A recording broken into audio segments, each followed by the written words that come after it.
MSLI TV رہنمائی بدلتی دنیا کے لیے۔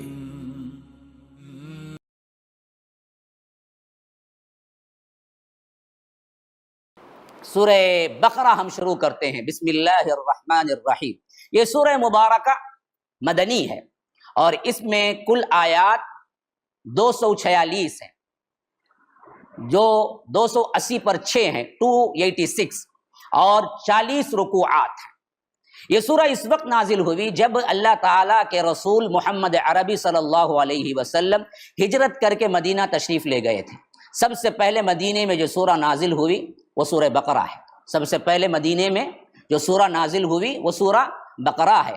مکے میں مسلمان منتشر تھے تو مدینے میں مسلمان اکٹھے ہو گئے۔ اللہ تبارک و تعالیٰ نے اسی واسطے ایک جماعت، ایک سماج، ایک معاشرہ، ایک سوسائٹی کیسے رہنا ہے، اس کے لیے جو احکامات ضروری تھے وہ تمام کے تمام احکامات اللہ تبارک و تعالی نے قرآن میں سورہ بقرہ کے اندر اختصار کے ساتھ بیان کیا، جس میں توحید ہے، رسالت ہے، آخرت کا بیان ہے، نماز، زکوٰۃ، حج، عمرے کا بیان ہے، نکاح، طلاق، تجارت، معاملات، اخلاقیات، حلال و حرام، سب کا بیان ہے۔ یہ سورہ مسلمانوں کے لیے بہت بڑا فائدہ مند ہے، جس کے اعتبار سے پورے سوسائٹی کو ہم کیسے لے جائیں یہ بتلانے کے لیے۔ ایک لشکر کا سردار آپ صلی اللہ علیہ وسلم نے اس شخص کو بنایا تھا جس نے سورہ بقرہ یاد کر رکھے تھے۔ یعنی سورہ بقرہ کی فضیلت ایسی ہے کہ اللہ کے رسول نے صرف امیر اس واسطے بنایا ایک شخص کو جو سورہ بقرہ یاد کیا ہوا تھا، اس کو جماعت کی پوری ذمہ داری دی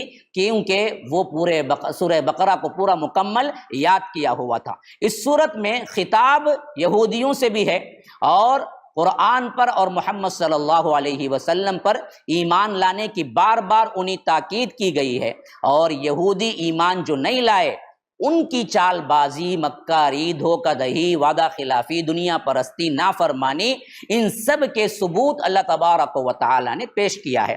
تو اللہ تبارک و تعالی نے مسلمانوں سے کہا کہ تم یہودیوں کے عادات، اطوار، ان کے چال و چلن اختیار نہ کرو ورنہ نقصان اٹھاؤ گے۔ اسی واسطے پہلے ہی بندہ قرآن ہاتھ میں لیتا ہے تو بقرہ سامنے آتا ہے، اور سب سے پہلے بقرہ کھولتا ہے تو اس میں بنی اسرائیل کے مکاریاں، چال بازیاں، دھوکے بازیاں، ہیلے بازیاں، جس طرح انہوں نے حلال حرام کو پامال کیا، یہ تمام واقعات رب نے رکھا ہے اس واسطے کہ دیکھو ان کو بھی ہم نے اس سے پہلے کی جب سے فضیلت والا رسول اور کتاب دی، لیکن ہم نے ان سب سے چھین لیا اس واسطے کہ انہوں نے اس پر عمل نہیں کیا۔ اب تم کو دے رہے ہیں، اگر تم بھی یہی کرو گے تو تمہارے ساتھ بھی وہی سلوک ہوگا، اس واسطے اپنے پچھلے لوگوں سے تم عبرت حاصل کر لو۔ ابو امامہ الباہلی فرماتے ہیں کہ میں نے اللہ کے رسول صلی اللہ علیہ وسلم کو فرماتے ہوئے سنا، قرآن پڑھو، یہ قیامت کے دن اپنے پڑھنے والوں کے لیے سفارش بن کے آئے گا، اور دو نورانی صورتیں الزہراوین کا لفظ آیا ہے، کسے؟ بقرہ اور آل عمران کو، کہ فرمایا کہ دو نورانی صورتیں بقرہ اور آل عمران کو پڑھتے رہا کرو، کیونکہ یہ دونوں قیامت کے دن اس طرح آئیں گی جیسے دو سائبان یا دو بادل اپنے پر کھولے پرندوں کے دو جھنڈ میں جس طرح آتے ہیں، اس طرح کیا ہے وہ آئیں گے اور اپنے پڑھنے والوں کو وہاں پر سایہ کریں گی اور سفارش کریں گی۔ کون؟ یہ دو صورتیں، ایک بادل کا سایہ، ایک بادل کا ٹکڑا کس طرح آپ کو کیا ہے سایہ کر سکتا ہے، اس طرح یہ صورتیں خود کیا ہو جائیں گی، ایک سائبان بن جائے گا۔ یہ سائبان دراصل کیا ہے، اس شخص کے لیے آئے گا جو سورہ بقرہ اور سورہ آل عمران کی تلاوت کرتا ہے، پھر وہ سفارش کرے گا۔ اور اسی طرح فرمایا بقرہ پڑھو، اس کا پڑھنا برکت ہے اور اس کا ترک کر دینا باعث حسرت ہے۔ یہ صحیح مسلم کی حدیث نمبر 1330 پر 7 ہے۔ قیامت کے دن جب اس کے پڑھنے والوں کو بلند درجات ملیں گے اور بڑے بڑے انعام ملیں گے، نہ پڑھنے والا کہے گا کہ ہائے افسوس میں نے اسے کیوں نہ پڑھا، اس کی تعلیمات پر عمل کیوں نہ کیا، اجر و ثواب کو کیوں نہ حاصل کیا۔ تو اللہ تبارک و تعالی نے آسمانوں اور زمین کی پیدائش سے تقریباً، اسے البانی نے کیا ہے اس روایت کو صحیح کہا ہے کہ 2000 سال پہلے ایک کتاب لکھی جو عرش کے پاس ہے، اور اس میں اس نے 2 آیتیں اتاری جس میں سورہ بقرہ ختم ہوتی ہے۔ 2000 سال پہلے ایک کتاب لکھی، اس کتاب کو اللہ تبارک و تعالی نے عرش کے پاس رکھا ہے، اور اس کتاب میں سے 2 موتیاں وہ ہے نا اللہ تبارک و تعالیٰ نے اتارا، وہ کون سے 2 موتیاں؟ وہ آخری آیتیں سورہ بقرہ کی، آمن الرسول بما انزل اور لا یکلف اللہ نفسا۔ یہ دراصل کیا ہے؟ سورہ بقرہ کی فضیلت ہے۔ اور اسی طرح کسی گھر میں 3 دن سورہ بقرہ پڑھا جائے تو اللہ کے رسول کہتے ہیں کہ اس کے اندر شیطان ٹک نہیں سکتا۔ اور اسی طرح اللہ کے رسول صلی اللہ علیہ وسلم نے فرمایا کہ اپنے گھروں کو قبریں نہ بناؤ، یعنی قبرستان نہ بناؤ، اور یہ بھی فرمایا کہ جس گھر میں سورہ بقرہ پڑھی جائے وہاں شیطان داخل نہیں ہو سکتا، اور اگر گھر میں شیطان یا جن کا اثر ہے تو وہ دور ہو جائے گا جب سورہ بقرہ پڑھی جائے گی۔ مسلم کے اندر حدیث نمبر 1300 ہے۔ اسی طرح سورہ بقرہ کو اس واسطے بھی سورہ بقرہ کہتے ہیں کہ اس کے اندر گائے کا ذکر آیا ہے۔ بقرہ کا مطلب ہے گائے۔ یہاں پر ایک عمومی بات سمجھ لیجئے، قرآن کے سورتوں کے جتنے نام ہیں، اس کا مطلب یہ نہیں ہے کہ وہ نام اصل میں اس کی کیفیت یا اس کے بارے میں بتانے کے لیے آیا ہے، بلکہ نام اس واسطے آیا ہے کہ اس نام کا ذکر ہوا ہے بس۔ سورہ بقرہ کا مطلب یہ نہیں ہے کہ گائے کیسے خریدنا ہے، کون سی موٹی گائے اچھی ہوتی ہے، کون سی گائے کا کیا ہے گوشت بہتر ہوگا، اور کیسے کھانا ہے، کیسے پکانا ہے، اس واسطے اس کا نام بقرہ نہیں رکھا گیا، بلکہ بقرہ کا مطلب یہ ہے کہ وہ سورہ جس کے اندر گائے کا ذکر آیا ہے بس۔ اسی طرح آل عمران کا مطلب یہ ہوگا کہ وہ سورہ جو عمران کے بارے میں اور ان کے خاندان کے بارے میں ذکر ہوا ہے بس۔ آل عمران کا مطلب ہے عمران اور ان کے خاندان والے، عمران اور ان کے خاندان والوں کے بارے میں ذکر ہوا، یعنی کہ پوری سورہ صرف کیا ہے اسی خاندان کے بارے میں ہے۔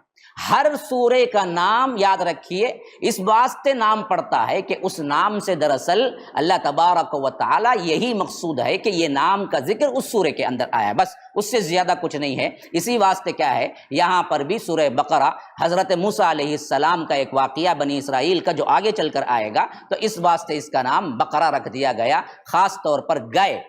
اب آئیے بسم اللہ الرحمن الرحیم، شروع اللہ کے نام سے جو بڑا مہربان نہایت رحم والا ہے۔ الف لام میم، یہ الف لام میم ہے، یہ ترجمہ بھی کر سکتے ہیں یا الف لام میم یہ بھی کر سکتے ہیں، کیونکہ یہ اصل میں کیا ہے محذوف ہے یہ بات کہ یہ سورے کا ایک نام الف لام میم بھی ہے۔ بہرکیف اسے حروف مقطعات کہتے ہیں کہ الگ الگ پڑھی جانے والے حروف، اور اس کو ملا کر علم نہیں پڑھتے، اور یہ اللہ تبارک و تعالیٰ کی شان ہے، معجزہ ہے۔ اس کا صحیح ٹھیٹھ معنی اللہ عالم، اللہ ہی بہتر جانتا ہے۔ مفسرین نے بہت معنی بیان کیے ہیں، لیکن اس کا صحیح معنی تو اللہ ہی بہتر جانتا ہے۔ لیکن بس یہ اعجاز ہے قرآن کا کہ اس کے اندر چھپی ہوئی جو بات ہے وہ قریش کو بھی معلوم تھی، اسی واسطے انہوں نے بھی اعتراض نہیں کیا کہ یہ الف لام میم گویا کہ بتا رہا ہے کہ اس کا ایک نام الف لام میم ہے، یا گویا کہ بتا رہا ہے یہ الف لام میم سے ہی شروع ہونے والے حروف اور الف با تا سے ہی شروع ہونے والے عربی زبان ہے، اگر تم چاہو تو اس جیسا لاؤ، لیکن 23 سال میں اس جیسی کتاب بنا کے نہیں لا سکے۔ گویا کہ رب یہ چیلنج کر رہا ہے کہ میں بھی الف سے لے کر یا تک کے حروف کے اندر ہی لیا اور ایک ایسا کلام پیش کیا، اگر تم کہتے ہو کہ یہ محمد کا کلام ہے نعوذ باللہ تو تم بھی بنا کے لاؤ، اگر نہیں بنا کے لا سکتے تو مان جاؤ کہ یہ رب کا کلام ہے، حالانکہ حروف کوئی زائد میں نے نہیں لیے، وہی 28 حروف میں نے بھی لیے جو عربی زبان کے ہیں۔ یہ دراصل کیا ہے اس کا مغز ہے۔ فرمایا کہ ذالک الکتاب لا ریب فیہ ھدی للمتقین، یہ اللہ کی کتاب ہے، اس میں ذرا بھی شک و شبہ نہیں، اور ہدایت ہے متقی لوگوں کے لیے، اللہ سے ڈرنے والوں کے لیے۔ کون ہے وہ اللہ سے ڈرنے والے لوگ؟ الذین یؤمنون بالغیب، جو غیب پر ایمان لاتے ہیں، ویقیمون الصلاۃ، اور نماز قائم کرتے ہیں، ومما رزقناہم ینفقون، اور اللہ کے دیے ہوئے مال میں سے خرچ کرتے ہیں۔ اور کون ہیں وہ لوگ؟ والذین یؤمنون بما انزل الیک، ایمان لاتے ہیں اے اللہ کے رسول صلی اللہ علیہ وسلم جو آپ پر نازل کی گئی کتاب یعنی قرآن پر، وما انزل من قبلک، اور اس پر بھی ایمان لاتے ہیں جو اس سے پہلے تورات، انجیل، زبور، صحف ابراہیم، صحف موسیٰ اور دوسری جو کتابیں اللہ تبارک و تعالی نے نازل کی ان تمام پر ایمان لاتے ہیں۔ وبالآخرۃ ہم یوقنون، وہ کون ہیں متقی لوگ؟ وہ آخرت پر یقین کامل رکھتے ہیں۔ تو اللہ تبارک و تعالی کہتا ہے اولئک علی ھدی من ربہم، یہی لوگ ہیں جو سیدھے راستے پر ہیں، وَأُولَئِكَ هُمُ الْمُفْلِحُونَ، یہی لوگ ہیں جو کامیاب ہیں۔ یہ 5 آیات ہیں سورہ فاتحہ میں۔ انسان نے اللہ تبارک و تعالی سے جو دعا کی، اللہ تبارک و تعالی نے اس دعا کے جواب میں سورہ بقرہ سے پوری کتاب سامنے رکھ دی، لو یہ ہے تمہاری ہدایت کے لیے کتاب۔ اب یہاں پر سب سے اہم ترین چیز جو بتایا ہے، ایک ایمان لانے والے انسان یا مسلمان کے ساتھ سب سے اہم ترین جو سائن بورڈ ہمیں ملتا ہے، ایک مسلمان جو جنت میں جانے والا ہے، اس کے لیے کیا کرنا ہے؟ نماز پڑھنا ہے۔ نماز، یقیمون الصلاۃ، پورا تمہارے اسلام اور ایمان کا مرکزی نقطہ جو عمل سے بتلانا ہے وہ یہی ہے کہ تم نماز کا اختیار کرو۔ اور فرمایا کہ یہ ہدایت ہے متقین کے لیے، تو اس کا مطلب یہ نہیں ہے کہ کیا ہے گمراہوں کے لیے ہدایت نہیں ہے، بے دینوں کے لیے ہدایت نہیں، ان کو بھی ہدایت ہے۔ تو پھر ہدایت متقین کے لیے کیوں ہے؟ تو یاد رکھیے اس واسطے فرمایا کہ اصل ہدایت جو ملے گی نا وہ متقین کو ملے گی، وہ متقین کو ملے گی۔ عام ہدایت اس کی طرف پلٹ کر آنے کے لیے عام انسانوں کے لیے ہدایت ہے، کوئی بھی اس کو سن کر کیا ہے مسلمان ہو سکتا ہے، لیکن مسلمان ہونے کے بعد اعلیٰ جنتیں، اعلیٰ کردار، اعلیٰ مراتب جو حاصل ہوں گے نا وہ متقین ہی کو ملیں گی۔ 2 ہیں ہدایتیں، ہدایت عامہ، ہدایت خاصہ۔ یہاں پر ہدایت خاصہ کے بارے میں فرما رہا ہے کہ یہ خاص ہدایت جو ملے گی نا وہ ہمارے بندوں کو ملے گی جو ڈرتے ہیں، ان کو اعلیٰ مقام ملے گا۔ ہر کافر، مشرک، ملحد کو ہدایت ملے گی، ضرور ملے گی، اس کو جتنی ہدایت کی ضرورت ہے وہ قرآن سے مل جائے گی، لیکن اعلیٰ کردار، اعلیٰ مقام کس کو ملیں گے؟ وہ صرف اور صرف کیا ہے؟ اللہ تبارک و تعالیٰ کے ڈرنے والوں کو ملیں گی۔ اسی واسطے آپ لوگ اچھی طرح ذہن میں رکھیے، ایک ہے مسلمان ہو جانا، ایک ہے محسن بن جانا۔ ومن احسن قولا بلا من اسلم وجهه للہ وهو محسن، یہ اعلیٰ ترین درجہ ہے احسان کا۔ یہ دراصل جو ملے گی نا وہ متقین کو ملے گی۔ ایک ہے مسلمان بننے کی ہدایت، یہ سب کو ملے گی، قرآن سب کے لیے ھذا بیان للناس وہدی ورحمہ، ھذا بیان للناس وہدی ورحمہ، یہ تمام لوگوں کے لیے ہدایت ہے۔ تو یاد رکھیے یہ بات نوٹ کرنے کے قابل ہے۔ اب آئیے اگلی آیتوں کی طرف۔ فرمایا ان الذين كفروا سواء عليهم اانذرتهم ام لم تنذرهم لا يؤمنون، بلا شبہ کافروں کے لیے یہ بات برابر ہے، تم انہیں ڈراؤ یا نہ ڈراؤ وہ ایمان لانے والے نہیں ہیں۔ یعنی بعض اڈرم قسم کے لوگ ہوتے ہیں، وہ کچھ بھی کہہ لیں، ایسے لوگوں کے لیے اللہ تبارک و تعالیٰ کہتا ہے اللہ کے رسول آپ انہیں ڈرائیں یا نہ ڈرائیں، یہ برابر ہیں۔ کون؟ ابو جہل، ابو لہب، عتبہ، شیبہ، ربیعہ، اسی طرح آج کے ہڈرم لوگ۔ اور فرمایا کہ ختم اللہ علی قلوبہم وعلی سمعہم وعلی ابصارہم غشاوۃ ولہم عذاب عظیم، کیونکہ اللہ نے ان کے دلوں پر، ان کے کانوں پر مہر لگا دی اور ان کی آنکھوں پر پردہ پڑا ہوا ہے اور ان کے لیے بہت بڑا عذاب ہے۔ اب یہ دراصل عجیب بات ہے، اللہ ہی کیا ہے ان کے کانوں پر اور ان کے آنکھوں پر کیا پردہ ڈال دیا ہے، تو پھر وہ کیسے ہدایت پائیں گے؟ نہیں، اللہ ان کو نہیں ڈالتا جو ہدایت پانے والے ہیں، جو ہڈرم ہیں، جو ہدایت کے سامنے ہوتے ہوئے بھی ہدایت کو نہیں مانتے ہیں، بدلتے نہیں ہیں، پھر اللہ تبارک و تعالیٰ کی طرف سے انہیں کیا ہے؟ سیل رکھ دیا جاتا ہے۔ تو ان آیات میں کٹر قسم کے کافر جو ٹس سے مس نہیں ہوتے، اور یہی حالت آپ ہمارے اپنے مسلمانوں میں بھی بعضوں کو دیکھیں گے، آپ کٹر قسم کے اپنے آباء و اجداد کی پیروی کرنے والے، کٹر قسم کے کیا ہے رسومات پر، بدعات پر، خرافات پر چلنے والے، آپ انہیں سب پورے کے پورے احادیث سامنے لا کے رکھ دیں اور بتائیں کہ دیکھو جی یہ منع ممانعت ہے، قبروں کی پوجا جائز نہیں ہے، سجدے جائز نہیں ہیں، سب سن کے کہتے ہیں کہ سب معلوم ہے صاحب، ہمارے پیر ہم کو بچا لیں گے، تم جاؤ اپنے کام کرو۔ یہ کیفیت والا پہلا طبقہ ہے جس میں اللہ نے 2 آیتوں پر کیا ہے ان کی تمام کیفیتیں بیان کر دی۔ اب آگے سنیے، وَمِنَ النَّاسِ مَن يَقُولُ آمَنَّا بِاللَّهِ وَبِالْيَوْمِ الْآخِرِ وَمَا هُمْ بِمُؤْمِنِينَ۔ پہلے کے 5 آیات مسلمانوں کی صفات، درمیان کے 2 آیات کٹر کافروں کے صفات. اب آگے جو آ رہے ہیں یہ مضمون بہت اہم ہے. یہ مسلمان نما لیکن ہیں کافر. کون؟ وہ منافق. کیونکہ ان کی تفصیل بہت مینوٹ ہے تو آیتیں بھی ان کے بارے میں بہت زیادہ ہیں تاکہ وہ تمام نشانیاں سمجھ لیں. فرمایا کہ وَمِنَ النَّاسِ مَن يَقُولُ آمَنَّا بِاللَّهِ، بعض لوگ وہ بھی ہیں لوگوں میں سے جو کہتے ہیں ہم اللہ پر ایمان لائے، وَبِالْيَوْمِ الْآخِرِ، اور آخرت پر ایمان لائے، وَمَا هُم بِمُؤْمِنِينَ، لیکن یہ ہرگز بھی ایمان نہیں لائے، ایمان والے نہیں ہیں. يُخَادِعُونَ اللَّهَ وَالَّذِينَ آمَنُوا، یہ اللہ کو اور مومنوں کو دھوکہ دیتے ہیں. وَمَا يَخْدَعُونَ إِلَّا أَنفُسَهُمْ، مگر یہ کسی کو دھوکہ نہیں دیتے صرف اپنے آپ کو. وما یشعرون، لیکن یہ سمجھتے نہیں ہیں. فی قلوبہم مرض، ان کے دلوں میں ایک بیماری ہے. یہاں مرض سے مراد اچھی طرح یاد رکھ لینا چاہیے کہ یہ مرض ہے نفاق، یہ کوئی ہارٹ بلاکیج کا مرض نہیں ہے. فی قلوبہم مرض کا تو کیا ہے؟ ہارٹ بلاک ہے. نہیں، یہ مرض روحانی مرض ہے اور اس مرض کا نام ہے منافقت. تو اللہ کہتا ہے کہ فزادہم اللہ مرضا، کہ اللہ تبارک و تعالی انہیں اور بڑھا دیتا ہے. وَلَهُمْ عَذَابٌ علیم، ان کے لیے دردناک عذاب ہے. بما كانوا یکذبون، کے اس واسطے کہ یہ جو جھوٹ بولتے ہیں. کیا جھوٹ بولتے ہیں؟ آمنا باللہ، ہم اللہ پر ایمان لائے. حقیقت میں ایمان نہیں لائے. ظاہر میں تو ہم کہتے ہیں ہم پکے مسلمان ہیں جی، لیکن باطن میں ٹٹول کے دیکھیے کہیں کیا ہے؟ آخرت کا خوف ہے؟ بالکل بھی نہیں ہے. تو یہ جھوٹ ہے نا.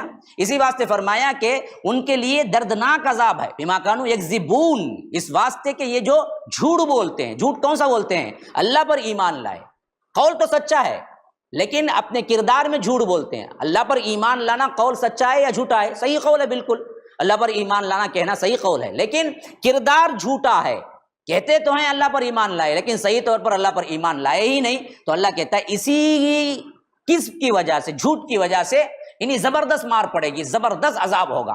تو معلوم ہوا جھوٹ بولنا خالی زبان سے ہی نہیں ہوتا میرے بھائی، جھوٹ عمل سے ہوتا ہے.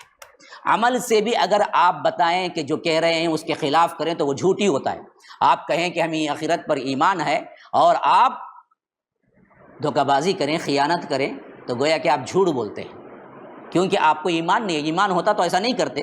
تو اسی واسطے فرمایا وَلَهُمْ عَذَابٌ عَلِيمٌ بِمَا كَانُوا يَكْذِبُونَ، کہ ان پر کیا ہے؟ دردناک عذاب ہے کیونکہ یہ جھوٹ بولتے ہیں. وَإِذَا قِيلَ لَهُمْ، اور ان سے کہا جاتا ہے لَا تُفْسِدُوا فِي الْأَرْضِ، دیکھو زمین میں فساد برپا نہ کرو.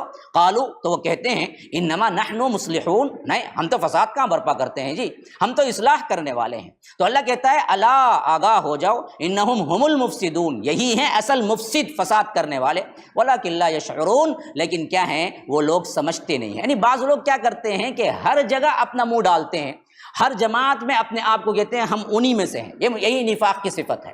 کہیں بھی آپ باطل جماعتوں میں بھی وہ یہ نہیں بولتے کہ ہم آپ کے ساتھ ہیں، حق والی جماعتوں میں بھی وہ یہ نہیں بولتے کہ ہم آپ کے ساتھ ہیں، بلکہ ہر جگہ کہتے ہیں کہ ہم تو کیا ہے بھائی، نیوٹرل انسان ہیں بھائی، ہم پکے نہیں بھائی، ہم نیوٹرل، سب کو ملا کے جاتے ہیں.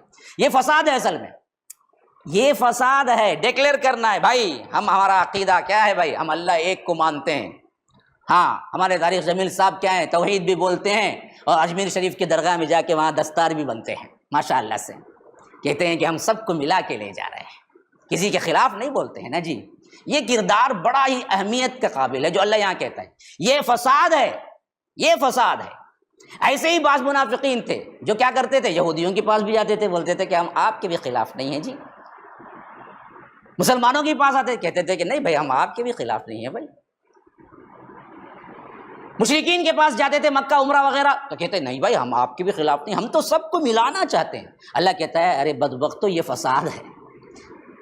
یہ نہ کرو کہ ہر جگہ جا کے کہو کہ تم بھی صحیح، تم بھی صحیح، تم بھی صحیح، تم بھی صحیح. صحیح ایک ہی ہو سکتا ہے. ڈنکے کی چوٹ پہ بولو کہ صحیح جو ہے وہ صحیح ہے. تو یہ منافقت ہے جو آج بہت عام ہے اور آج امت انہی کو علماء مانتی ہے. بڑے اچھے عالم بھائی، کسی کے خلاف بولتے نہیں. واہ واہ واہ، کیا بولتے مانو انہوں، سب جنے سنتے بھائی ان کا. اللہ کے رسول کا سب نہیں سنے نا جی. ہم ان سے بڑا کوئی عالم ہے کیا؟ اگر سب کو ملا کے لے جانا تھا تو پھر کفار سے بدر کیوں ہوا؟ احد کیوں؟ خندق کیوں؟ اپنے آبا و اجداد کو چھوڑنا کیوں؟ ہجرت کیوں؟ مدینہ کیوں؟ مصائب و آلام کیوں؟ اپنی بیٹی کا حمل گرایا گیا کیوں؟ پتھر کھائے کیوں؟ زخمی ہوئے کیوں؟ سب کو ملا کے لے جاتے ماشاء اللہ چلو چلو کچھ نہیں، ہم بھی 1 سال تمہاری عبادت کر لیں گے، تم ہمارے اللہ کی عبادت کر لو. وہ خود پیش کیے تھے. نا یہ اصل مسئلہ ہے سمجھنے کا، یاد رکھو. یہ فساد ہے جو ہر گروہ میں جا کے انسان بولتا پھرتا ہے کہ سب چلتا بھائی سب چلتا، یہی کام یہ کرتے. اسی واسطے اللہ نے فرمایا وَإِذَا قِيلَ لَهُمْ لَا تُفْسِدُوا، ہم ان سے کہا جاتا ہے کہ یہ فساد نہ کرو، یہ کہتے ہیں کہ ہم کیا جی فساد کریں، یہ تو اصلاح. یہی واسطے یہ اصلاح بولتے تھے. یہ لوگ نہیں سمجھتے ہیں. اللہ تعالیٰ اسی واسطے کہتا ہے الا انہم ہم المفسدون، ارے یہ بدبختو یہی فساد ہے، ولکن لا یشعرون، تم کو معلوم نہیں ہے یہ فساد. ہاں لوگ سادے لوگ آج بھی کیا سمجھتے ہیں معلوم، ہر جماعت میں ہوں، ہر جگہ ہوں، ہر عقیدے کو مانتا ہوں بولنا بہت اچھا کام، اصلاح کا کام سمجھتے ہیں. انہیں بہت کٹر بھائی، ہر جنے وہ کاٹتا رہتا خالی. ارے کٹر پن ہی اصل چیز جی. کٹر مسلمان ہونا، کٹر توحید میں ہونا، کٹر تقوی والا ہونا، کٹر نمازی ہونا، یہ دراصل کیا ہے، یہی اللہ کو مطلوب ہے. ہاں پیسہ جلی دیے تو آپ لیں گے کیا؟ پکا خالص سونا ہونا بولتے نہیں، 22 کیرٹ کا. ہاں خالص کو نہ پسند کرتا کوئی بندہ. تو یہ ایک طبقہ ہے، ہمیشہ رہے گا. یہ آیت بہت سمجھنے کی ہے. اچانک کیوں کہا گیا کہ زمین میں فساد نہ کرو؟ کیا یہاں پر جہاد کا اور دراصل جنگوں کا ذکر ہو رہا تھا اوپر؟ نہیں، منافقین کا ذکر ہو رہا تھا. اس میں کیوں کہا جا رہا ہے کہ زمین میں فساد؟ اصل مطلب یہ ہے کہ یہ لوگ جو اصلاح کے نام سے ہر جماعت کا راگ الپتے ہیں، میں ان میں بھی ہوں ان میں بھی ہوں. آج دراصل کیا ہے، مفتی طارق مسعود کا یہی حال ہے، اسی طرح شارق جمیل صاحب کا یہی حال ہے، اور بھی بہت سے لوگ ہیں جو کیا کرتے ہیں، سب کو ملا کے جاؤ. شیعوں کی بھی تعریف کر دی. ابھی ان کو کیا ہے، بہت بڑا خواب پڑا ہے، کہتے ہیں کہ ہم کو تو مولا علی کہنا چاہیے. اس کے پہلے میں بھی نہیں کہتا تھا، لیکن آج سے میں مولا علی ہی کہوں گا. گویا کہ کیا ہے، پوری شیعہ کی برادری طارق جمیل صاحب سے خوش ہو جائے. ارے بھائی مولا علی انہوں یہ بولتے ہیں آپ. حالانکہ اتنے سال ان کو یہ حدیث نہیں معلوم ہوئی کہ مولا علی کا آیا ہے. آج ابھی کیا یوٹیوب میں بڑا نشر ہو رہا ہے، مولا علی مولا علی مولا علی کہنا چاہیے، حضرت علی نہیں کہنا چاہیے. ہاں حالانکہ حدیث میں. تو یہ بات اچھی طرح سمجھ لی. الا انہم ہم المفسدون، کہ یہی ہیں اصل میں مفسد، ولکن لا یشعرون، اصل میں یہ لوگ شعور نہیں رکھتے. دین کا اصل شعور رکھتے تو کبھی نہیں بولتے کہ یہ اصلاح والے ہیں. اور ان کی کیفیت دیکھو، وَإِذَا قِيلَ لَهُمْ، جب ان سے کہا جاتا ہے آمینو ایمان لاؤ، کما آمن الناس، جس طرح اللہ کے رسول صلی اللہ علیہ وسلم کے صحابہ ایمان لائے ہیں. یہاں ناس صحابہ ہیں. کہ قالوا انؤمن، وہ لوگ کہتے ہیں کہ کیا ہم ایمان لائیں، کما آمن السفہاء، ان بے وقوفوں کی طرح. تو صحابہ کو سب سے پہلے بے وقوف اور گالی دینے والا مشرک ہے. فرمایا الا، آگاہ ہو جاؤ، انہم ہم السفہاء، یہی بے وقوف ہیں، یہی دیوانے، ولکن لا یعلمون، لیکن یہ عقل نہیں رکھتے. یہ لوگ دراصل کیا ہیں، علم نہیں رکھتے، یہ جانتے نہیں ہیں. اور ان کی کیفیت کیا ہے، یہ سب مسلمان نما کافروں کے بارے میں یاد آ رہا ہے، ذکر ہو رہا ہے تو اپنے آپ کو ٹٹول کے دیکھ لے کہ کہیں ہم بھی ان میں سے تو نہیں ہیں. فرمایا ان لوگوں کا حال کیا ہے، وَإِذَا لَقُوا الَّذِينَ آمَنُوا، جب یہ لوگ ملاقات کرتے ہیں ایمان والوں سے تو کہتے ہیں قالوا آمنا، ہم بھی ایمان لائے. وَإِذَا خَلَوْا إِلَىٰ شَيَاطِينِهِمْ، جب تنہائی میں اپنے شیطانوں سے ملتے ہیں، یعنی شیطان نما انسانوں سے ملتے ہیں. شیطان کا مطلب وہ شیطان نہیں جو جنات کے اندر سے ہیں، تو اپنے انسانوں سے ہی جو شیطان، تو کہتے ہیں کہ قالوا انا معکم، ہم تمہارے ساتھ ہیں. انما نحن مستہزئون، ان کے ساتھ تو ہم کیا ہیں، صرف مذاق کر رہے تھے.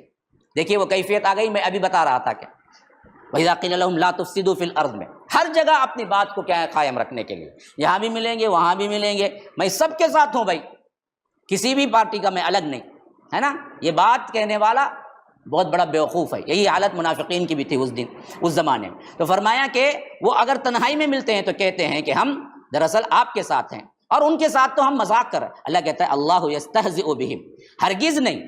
اصل یہ سمجھتے ہیں کہ یہ مذاق کر نا، اللہ تبارک و تعالی ان سے مذاق کر رہا ہے، اور ان کی سرکشی میں وَيَمُدُّهُمْ فِي طُغْيَانِهِمْ يَعْمَهُونَ، ان کی سرکشی میں دراصل کیا ہے، انہیں بہت دور اندھوں کی طرح وہ بھٹکتے چلے گئے ہیں. اور فرمایا کہ یہ کون لوگ ہیں، اولئک الذین اشتروا الضلالۃ بالہدی، یہی وہ لوگ ہیں جنہوں نے ہدایت کے بدلے گمراہی خرید لی. الضلالہ گمراہی، الہدا ہدایت. ہدایت جو اللہ تعالیٰ دینا چاہتا تھا، اس کو انہوں نے کیا کیا، بیچ دیا اور ضلالت خرید لیا. فما ربحت تجارتهم وما كانوا مهتدین، کہ یہ دراصل کیا ہے جو تجارت کیے یعنی گمراہی کو جو انہوں نے خرید لیا، یہ بزنس ان کا بہت برا بزنس ہے، کوئی فائدہ. ربح کا مطلب ہے فائدہ دینا. ما ربحت، ان کے لیے کوئی فائدہ نہیں ہے اس تجارت میں. وما كانوا مهتدین، نہ یہ ہدایت والے بن سکتے ہیں. پھر اس کے بعد انہی منافقین کے صفات اب بیان ہوئے، لیکن مثالوں کے ذریعے اگلے 2 آیتوں میں رب العالمین سمجھا رہا ہے. مثلهم كمثل الذي استوقد نارا، ان منافقین کی مثال ایسی ہے کہ ایک شخص نے آگ روشن کی. فلما اضاءت ما حوله، جب یہ آگ کیا ہے اپنے ماحول کو روشن کر دے. مثلا ایک اندھیرا تھا، وہاں پر کیا کیا، لکڑیاں جمع کی اور کیا کیا، اس نے لکڑیوں کو سلگایا. تو اب کیا ہوگا جی، اطراف و اکناف کا ماحول جو ہو جائے گا خود بخود روشنی والا بن جائے گا. تو جب یہ پورا روشنی والا ماحول بن گیا کہ ذهب اللہ بنورہم وترکہم فی ظلمات لا یبصرون، کہ اچانک اللہ تبارک و تعالی نے ان کی روشنی سلب کر لی اور انہی دراصل کیا کیا تھا، اندھیرے میں بھٹکنے کے لیے چھوڑ دیا تھا، یہ کچھ نہیں دیکھ پاتے. یعنی اس میں مثال کیا ہے، پہلے آنکھ تھی لیکن دیکھنے کے لیے روشنی نہیں تھی. پہلے جب کھڑے ہوئے تھے آنکھ تھی، لیکن آنکھ کب دیکھے گی، جب روشنی ہوگی تب دکھے گا نا جی. اندھیرے میں کیا دکھے گا؟ تو اندھیرے میں کچھ نہیں دکھ رہا تھا. تو پھر انہوں نے کیا کیا، روشنی کر دی، لکڑیاں جلا دی. کا مطلب قرآن نازل ہو گیا. پہلے گھپ اندھیرے میں تھے اللہ کے رسول صلی اللہ علیہ وسلم کے پہلے، پوری امت، پوری انسانیت گھٹا ٹوپ اندھیرا. پھر اللہ تبارک و تعالی نے کیا کیا، ہدایت، روشنی نازل کی، تو ماحول پورا روشن ہو گیا، مکہ روشن ہو گیا، مدینہ روشن ہو گیا، ہدایت آ گئی، شریعت آ گئی. لیکن کیا ہوا، اس سے فائدہ اٹھائے تو نہ اصل وہ روشنی کا فائدہ ملے گا.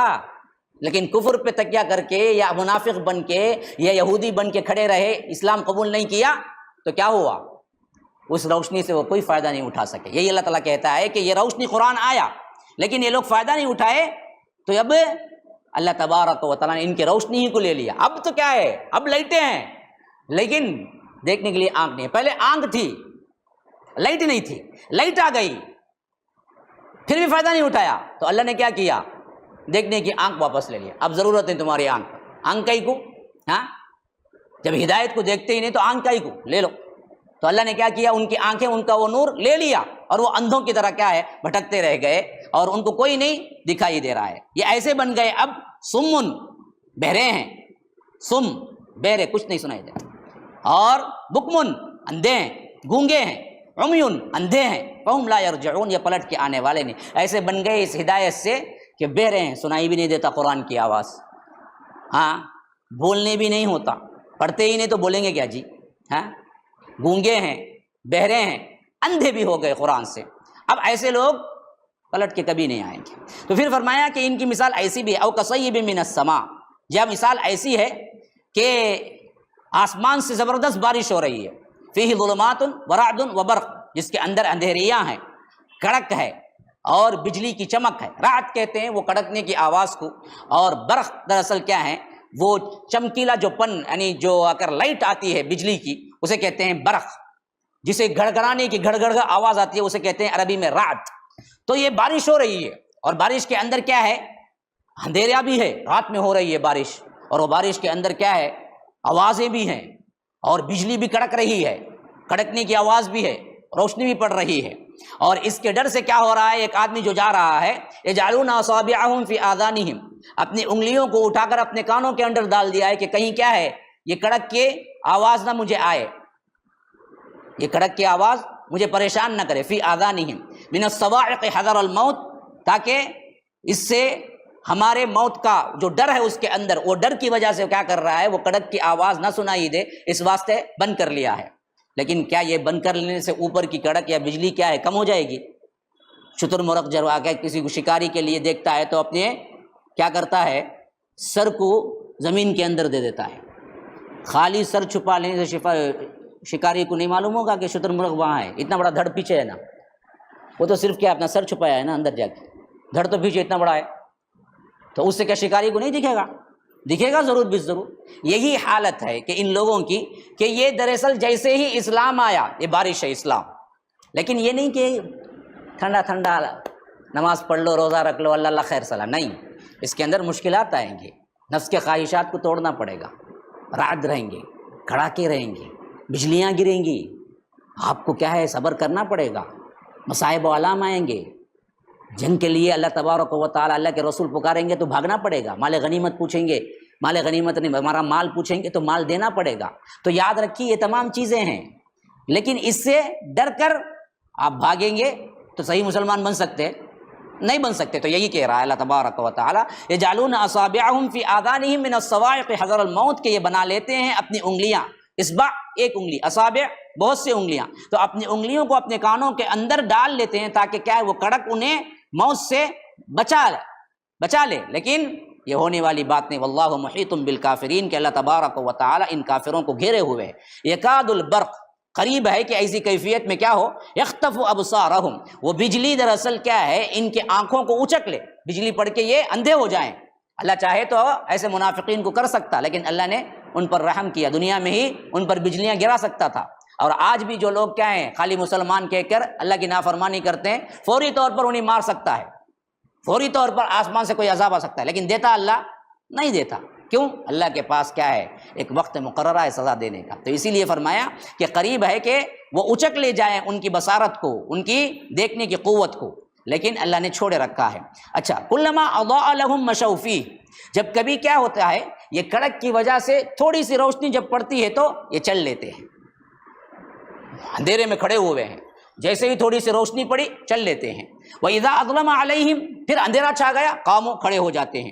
وَلَوْ شَاءَ اللَّهُ لَذَهَبَ بِسَمْعِهِمْ وَأَبْصَارِهِمْ، اگر اللہ چاہتا تو پرماننٹ ان کی سماعت، ان کو سننے کی طاقت اور ان کی دیکھنے کی طاقت کو لے جاتا۔ ان اللہ علی کل شیء قدیر، کہ اللہ تبارک و تعالی ہر چیز پر قادر ہے۔ یہ دو آیتیں تھوڑا سمجھنے میں کیا ہے، ذرا سا عمیق نظر سے دیکھیں گے تو آپ کو سمجھ جائیں گے یہ کیفیتیں وہ ہیں جو اسلام لانے کے بعد اس کے مصائب و آلام پر کھڑنے کا جو جذبہ نہیں ہو کر لوگ پیچھے پلٹ جاتے ہیں، ان کو تنبیہ کی گئی ہے۔ دوسری آیت میں فرمایا گیا کہ اسلام لانے سے بعض جو دنیا کے فائدے ملتے ہیں نا، اس کے لیے تو لپک کے آ کے کہتے ہیں ہمیں مسلمان، دیکھو راشن کارڈ میں بھی مسلمان، لیکن جب اسی اسلام کے خاطر مصائب و آلام ہوتے ہیں تو کنارہ کر لیتے ہیں۔ اسی لیے فرمایا کہ جب ان پر کیا ہے بجلی سے تھوڑی سی روشنی ہو جاتی ہے تو وہ اس روشنی میں کیا کرتے ہیں، چل لیتے ہیں۔ جہاں مسلمان ہونے کا فائدہ ہے وہاں تو کر لیتے ہیں، جہاں فائدہ نہیں ہے وہاں اپنے آپ کو نمایاں ہی نہیں کرتے کہ ہم مسلمان ہیں۔ یہ کیفیت بھی منافقین کی ہے۔ یہ دو مثالیں بہت اہم ترین مثالیں ہیں جو رب العالمین فرماتا ہے۔ پھر آگے سے اب کیا ہے، اصل مضمون شروع ہو رہا ہے جو قرآن کا مضمون ہے۔ فرمایا یا ایھا الناس، اے لوگو، اعبدوا ربکم، اپنے رب کی عبادت کرو، الذی خلقکم، جس نے تم کو پیدا کیا، والذین من قبلکم، اور وہی ہے جس نے تم سے پہلے تمام آبا و اجداد کو بھی پیدا کیا، تمہارے باپ دادا کو بھی اسی نے پیدا کیا۔ اسی واسطے رب مانو، صرف تم کو نہیں پوری کائنات کو میں نے ہی پیدا کیا۔ لعلکم تتقون، تاکہ تم ڈر جاؤ۔ کون ہے وہ رب جو تم کو اور تمہارے باپ دادا کو پیدا کیا؟ فرمایا کہ الذی جعل لکم الارض، جس نے زمین کو کیا ہے تمہارے لیے بنایا فرش، بہترین چلنے کی، بہترین رہنے کی جگہ، والسماء بناء، اور آسمان کو چھت، وانزل من السماء ماء، اور اسی چھت کے ذریعے سے تمہیں کیا ہے اوپر سے پانی برسایا، جو آسمان سے، مطلب یہ ہے بارش آسمان سے نہیں ابر سے آتی ہے، اور یہ بعض جگہ یہ بھی کہا کہ ابر سے ہی، بعض جگہ آسمان مطلقاً کہہ دیا کیونکہ اوپر سے آنے کے واسطے۔ فرمایا کہ فاخرج به من الثمرات رزقا، وہ پانی جیسے ہی زمین میں جاتا ہے، پانی تو ایک آیا، لیکن وہ جب زمین میں جاتا ہے تو اللہ کی قدرت دیکھو کہ اس کے ذریعے سے پھل نکالتا ہے مختلف قسم کے، ایک ایک کا ایک ایک رنگ ہے، ایک ایک کا ایک ایک ٹیسٹ ہے۔ یہ رب ہے، اسی واسطے اسی کی عبادت کرو۔ جب عبادت صرف اسی کی کرو گے تو یاد رکھو تمہارے لیے نجات ہے، کیونکہ رزق اسی نے دیا، بارش اسی نے برسایا، کوئی دوسرا اس میں شریک نہیں تھا، نہ عبد القادر جیلانی تھے، نہ کالے شاہ ولی تھے، نہ دراصل کیا ہے موسیٰ شاہ قادری تھے، نہ کوئی اور ولی تھا، کوئی پیر تھا، کوئی نہیں ہے ان رزق کو اگانے میں، دینے میں، تو پھر عبادت میں کیوں کسی دوسرے کو شریک کرتے ہو؟ تو فرمایا کہ تمہارے لیے رزق میں بہت سی چیزیں پیدا کر دی، تو پست فلا تجعلوا للہ اندادا، کہ لوگوں دیکھو اللہ تبارک و تعالیٰ کے ساتھ کسی کو شریک نہ کرو، وانتم تعلمون، اگر تم اچھی طرح جانتے ہو۔ ہاں یہ بات اب آ گئی، یہاں پر توحید بیان کی، اب اس آیت میں رسالت بیان کر رہا ہے۔ وَإِن كُنتُمْ فِي رَيْبٍ مِّمَّا نَزَّلْنَا، اب اللہ کے رسول صلی اللہ علیہ وسلم جو قرآن تمہارے لیے پیش کر رہے ہیں، اگر اس میں تو شک ہے کہ یہ دراصل رب العالمین کی طرف سے نہیں ہے، تو فرمایا کہ اگر تمہیں ریب ہے جو ہم نے اپنے بندے پر نازل کیا ہے یعنی قرآن، فَأْتُوا بِسُورَةٍ، تو لاؤ ایک سورت بنا کے لاؤ، اس جیسی ایک سورت بنا لاؤ، مِن مِثْلِهِ وَادْعُوا شُهَدَاءَكُم مِّن دُونِ اللَّهِ، اللہ کو چھوڑ کر